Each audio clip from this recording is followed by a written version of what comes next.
lucky with a head injury. First on 13, a witness comes forward more than 8 years after Daryl Mount is critically injured while running away from police. I saw him grab a hold of the railing, his body hit the side of the railing, and he went down to the ground. In a deposition recorded in December and obtained exclusively by News Channel 13, Tommy Kvasnak, who was tending bar at Gaffney's that night and sitting outside having a drink at the end of his shift, was asked why it took him more than 8 years to share what he saw. You know, I had a little reluctance in doing this, but the truth had to come out, and I had to say something. He told John Asplund, the attorney representing the city in the Mount lawsuit, that he finally came forward after seeing a guy on the news who kept talking about an incident he knew nothing about. The black guy that was on TV Okay. with the beard. And what was he talking about that you don't believe he knows anything about?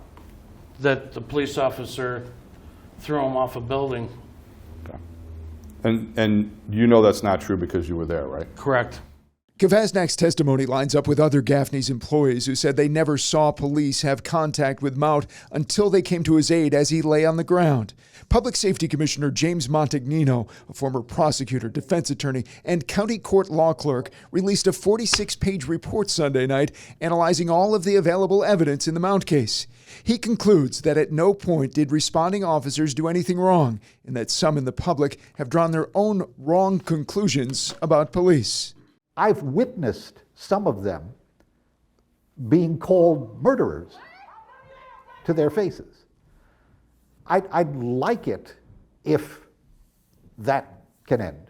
The commissioner blames former Chief Greg Veach for not conducting an internal investigation as required by city ordinance and says the city should settle with Daryl Mount's estate. You're suggesting that the city settle with the Mount family? I think it's the right thing to do. I have no evidence that I've seen that I find credible at all to suggest that the police officers who responded that night engaged in any misconduct of any kind. Then why settle, Jim? The police chief's actions and lack of actions were part of a chain of events that have led to years of suffering for Patty Jackson and the rest of the Mount family. It's going to be Daryl Mount. Red t-shirt, jeans, black male, 22 years old. It happened August 31st, 2013. Police witness a confrontation on Caroline Street between 21-year-old Daryl Mount and his girlfriend. Mount shoves his girlfriend's head against the outside wall of a bar. Officers give chase, and when Mount doesn't stop, they try to tase him, but miss. Mount, who was on parole, climbs over a fence and into a construction site. Police follow, but lose him in the darkness. What happens next is at the center of more than 8 years of controversy and recently heated protests. Mount, who is biracial, is found by police and witnesses lying face down near some scaffolding, critically injured. Beginning that very night, after he was rushed to Albany Med, his family accused police of brutality. The record indicates that Ms. Jackson that night called the police department and registered her complaint quite forcefully that her son was beaten up. Public Safety Commissioner Jim Montagnino, a former prosecutor, defense attorney, and county court law clerk, has pored over every available document, photo, video, and witness deposition. I believe that I've seen and read every document that's out there. But there's at least one witness the commissioner hasn't seen, and right now, we're all about to see him for the first time. And I looked up and I seen this kid like flailing around. Stuff was falling off the scaffolding.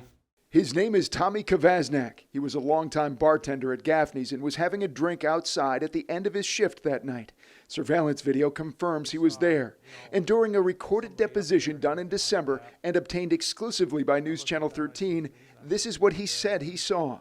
All of a sudden, I didn't see him jump from the walkway up there, but I saw him grab a hold of the railing.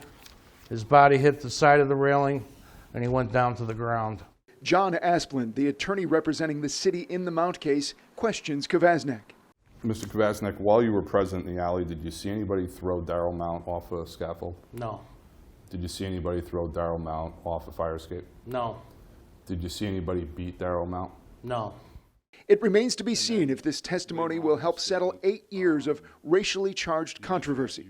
There's still this cloud.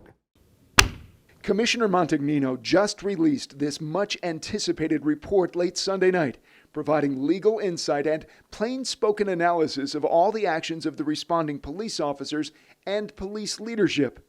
He points out that there have been no witnesses, none, who claim to have seen police assault Mount, but he blames then-Chief Greg Veach for not conducting an internal investigation.